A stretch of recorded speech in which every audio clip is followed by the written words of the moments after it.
Okay, good Monday morning, grade 7s and 8s. Today we're going to learn about a couple of things. I'm going to try a video. Let's see how it goes.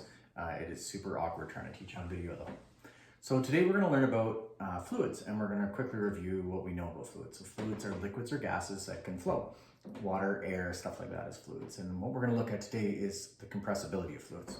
To help with this, I'm going to try to change the camera angle there. Brought in a syringe. A syringe is a really cool device invented by this French guy who we'll learn about later called Blaise Pascal.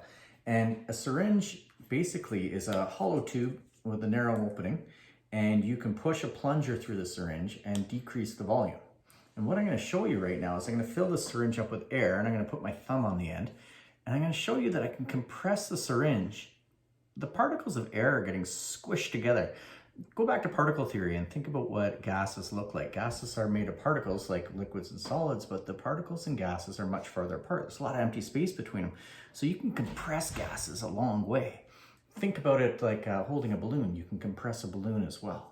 But if I take this syringe and I fill it up with water, now I could use this as a wicked water gun, but if you put your thumb over the edge and try to squish it, like I'm squeezing really hard, you can't compress liquids. Like technically they compress a very, very tiny bit, but the particles in liquids are so close together, you can't really squish them.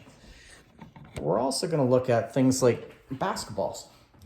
Basketballs filled with air, and you put, I can't find the valve, you put a pin in here and you pump air, you push the air in, and the air gets compressed inside the basketball. It's squishing so hard that it's pushing out against the outside of the basketball, so when you drop it, it bounces really high. Well, in the winter, if you've ever tried to play basketball, you'll know that as soon as you drop the ball on the ground, it doesn't bounce back very well. And we're going to learn about why does temperature affect the pressure of a basketball so much. We're going to learn how this works for car tires and bike tires and why it's so important for so many aspects in our life. So we're going to learn about liquids, gases, how we can compress them or not compress them, and then what we can do with them once they're compressed. So to start with today,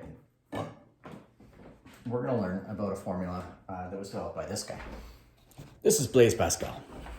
Pascal lived in the 1600s. He worked very hard on trying to figure out what